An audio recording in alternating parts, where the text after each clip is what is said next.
What led me here is I remember having this desire that I wanted to speak on stage, and I was working with a coach. I invested a lot of money, but I wasn't getting to the place where I wanted to be, and the money ran out before I could finish my service with him.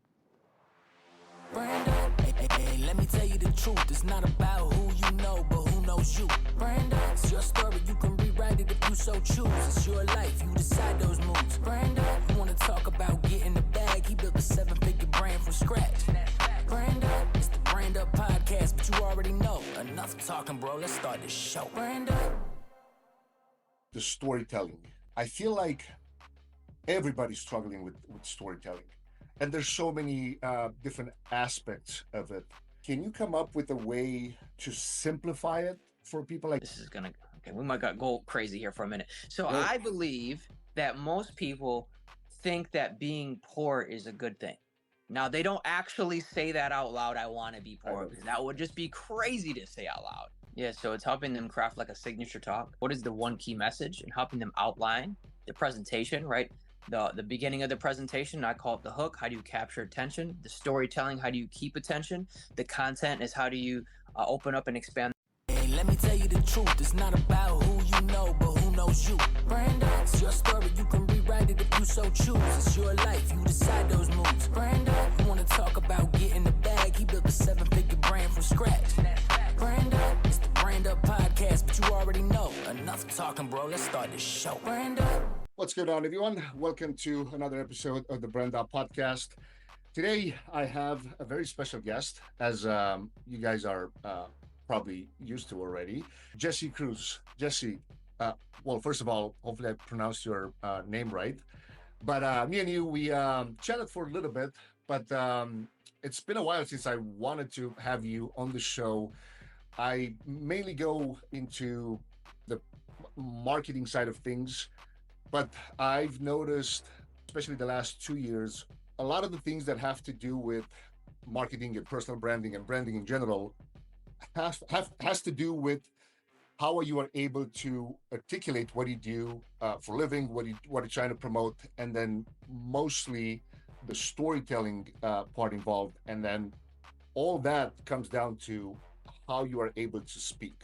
And of course, in this case, you're going to be the expert. And first of all, before we even get into that, I want to hear your backstory. How did you get into this? And more importantly, why? What led me here is I remember having this desire that I wanted to speak on stage, and I was working with a coach. I invested a lot of money, but I wasn't getting to the place where I wanted to be, and the money ran out before I could finish my service with him. So I was gonna have to call him and tell him I quit. I can't do this no more. And I was like, well, I gotta tell my wife first. And so I get home and I say, Des, we gotta talk. And she's like, what's going on?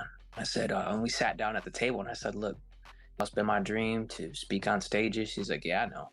I said, well, you know how we've dumped several thousands of dollars into this coach right now? She's like, yeah, I know. I said, well, you look in our bank account, we have 17 cents. That's all we got. And when I said that to her, she was like shocked that we were that broke. And then I said, and I'm sorry, but I have to give up on my dream today. And I remember how embarrassing that felt, that I just dropped my head and I started crying. And she just sat there, I believe, just shocked in silence for what felt like an eternity. And as I'm crying at the table, she finally speaks up and says, you know what, Jesse, I'm not going to let you give up on this dream. We're going to figure it out. And when she said that, it changed my life, because I was like, even if I don't believe in myself, I have someone who believes in me. That's why having the right people in your life are so important. And then I said, you know what, you're right. We don't have money. I'm working a full-time job, trying to be husband, trying to be dad, trying to do all these things. I don't really have a lot of time, and I don't really have connections in the space that I'm trying to get into yet. So I didn't really have many strengths working in my advantage, but I had one thing, and the right support around me and a determination to never give up, because I just needed that encouragement. And that's what led me into speaking and the coaching and the events that we get to do, is that one conversation of just realizing that I was more valuable than my fears. And I just chose to live my dreams rather than my fears in that moment. That's deep, man. And you said something very important. It's it's very important to have people that support you and support your dreams in your life, but to have your significant other understanding that when the situation it's that tough, that's even more powerful. So yeah, respect to you and of course your wife when it comes to that. How long ago was this? That, so I did some things prior. I would go around speaking, but I was doing it volunteer wise in 2014. And then it wasn't until like 2019, which is where I started to take it a little bit serious. So I was around that time. Gotcha.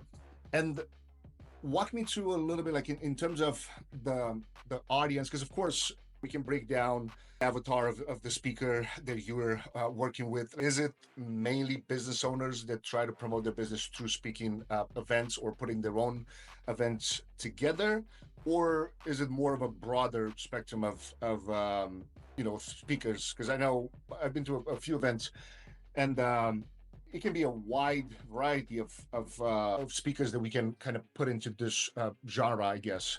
Is it a specific avatar that you're mainly working with right now? Yeah, so it's going to be typically entrepreneurs they're going to fall in the category of they're going to be authors, speakers, and coaches. Gotcha. But Okay. ultimately, they're going to be an entrepreneur of some sort. And then your main focus is to teach them how to kind of put their own events together or speaking on other events or both? It's a combination. So the very first thing is they got to learn how to master their message and presentation skills on stage. Because if you don't learn how to show up powerfully on social media, you don't learn how to show up powerfully at other people's events, it's harder for them to buy from you. And so that comes down to getting clarity in your messaging, the problem that you solve, your audience that you serve, and why you're doing this. And then learning how to present those key messages from stage. So first it's master the message, and then it's monetize the message. And I help them do that through helping them have the right products and services that they can offer on the back end of their presentation. And then also helping my clients create their own events. So they don't have to wait to get booked on stages. They don't have to send out endless cold calls, emails, and DMs, compete against hundreds of other speakers for one slot.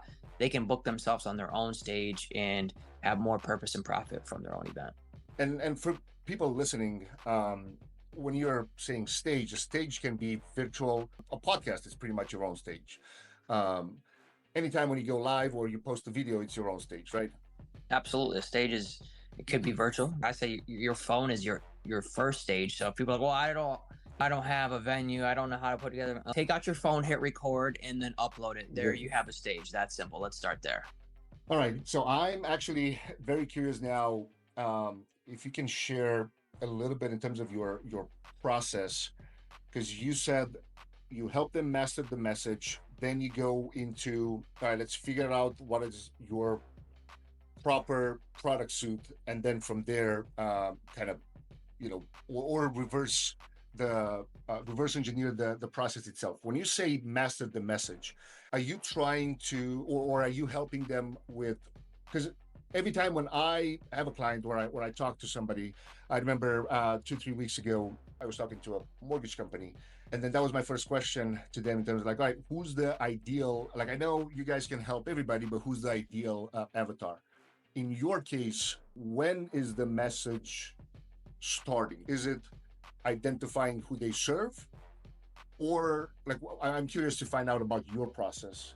Yeah, great question. So first it's understanding, I call it the pay method, PAY, problem that you want to solve in the world. Obviously, as entrepreneurs, we solve many problems for different demographics, but what is the main problem, right? So identify the main one problem, and then understand the A, which is who is the audience you want to serve. Yes, we all want to say, I serve everyone. Okay, yeah, we all say that. Everyone can benefit from this. No, they cannot, okay? There's probably about 7 billion people that don't even speak English, right? They're not going to understand your presentation. They're just not. So, okay, so 7 billion people are out, most likely. So you got about maybe 1 billion left that can understand your message if you're speaking English. So what part of that 1 billion can you serve at the highest level? And so really understanding their pain points, their problems, their dreams, and their desires. And then always come back to your why, because a lot of times speakers, they get discouraged if they're not getting the results because they're so caught up in the how. But I think if you focus on the why, you'll figure out the how. A lot of times speakers, they try to get to the how and it can be overwhelming. But if you have a why, you always figure the how. And that's the very first step that I walk them through. And let's go even deeper into that. How do you help them identify that why? Like, what's their mission? How do you help them craft that, pretty much? Well, I mean, it comes down to, learning more about why they wanted to speak to begin with. Asking them a why this problem, why this audience, why now, and why you. And once they can identify those things, they can start to unravel, more about, because most people don't really get asked about their why at a deep level. And so they just say, well, I just want to help people. I mean, everybody says that. Yeah, we all want to help people. Absolutely. Or I just want to make money. Of course. But there's something deeper than that. So let's get to the core of why you're doing this. It is not even wrong. Like you just said something in your last answer. You want to make money. I remember I saw a video yesterday. I can't remember exactly who said it. And it said, man, if at the beginning, if making money is your core motivation, there's nothing wrong with that. But be honest about it, because if not, your audience is gonna figure, like, they're gonna understand real quick in the first couple seconds of the video, or maybe a couple videos that you put out. Don't just bring up a bunch of fluff and BS and say like, oh, I care about this and that. But if you just want to make more money at first, like, be honest about it, because people will appreciate that. Like, yeah, you read some people out because that's what it is. But that was something interesting that I heard yesterday, and it's a time and place for things like that too.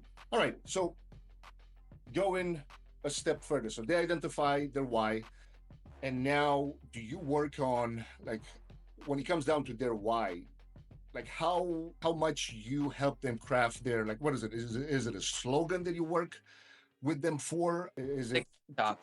Yeah, so it's helping them craft like a signature talk. What is the one key message, and helping them outline the presentation, right? The beginning of the presentation, I call it the hook. How do you capture attention? The storytelling, how do you keep attention? The content is how do you open up and expand their mind? And then a strong call to action is how you give them a next step when your presentation is done. And so we walk to how to frame that message from the beginning, and then give them time to practice with me in real time. They go back and forth. I give them feedback for their entire presentation, and we keep adjusting and keep practicing until when they go time to present, they can just crush it on stage. During that process, can you share with me some of the main mistakes and maybe some of the uncommon mistakes that speakers make? It can be, I don't know, like any kind of things that come to mind now. Like, what is the main mistakes that you see after working with your clients? I mean, they don't have structure. I mean, beginning, I didn't have structure when I was speaking. I was, I'm going to speak from the heart, and I did good. Like, I spoke from the heart and I did good. But once I got a structure and a framework that is scientifically proven to work to be more effective, my speaking became more clear. So a lot of times speakers, they don't have clarity. They just know they want to help people and they have a powerful story, but they don't know how to frame that story to help people. They just know they want to help and they have a story. They don't know actually how to make that story help somebody. So the beginning of their presentation is usually a disaster, because in the first 7 seconds, your audience is making a snap decision if they want to listen to you or not. So in the very first 7 seconds, a speaker's like, hi, my name is, thank you for having me, how's the weather? Like, they say all kinds of stupid stuff and no one cares about. Almost every speaker does it. I'm just like, oh my gosh, like, get to the point. Like, we're here, you're the authority, you're the leader of the room. We're hanging on your every word, and you're going to come in here and reintroduce yourself, because typically you've already been introduced by the person before you, and then you came up and reintroduced yourself. You're wasting your time. Let's hook my attention. So typically they don't have a strong way to hook attention. They don't have proper storytelling techniques. They don't have a 3-step process. I believe everyone should have at least a 3-step process. Could be more, could be less, but a process that you can teach. Brand up.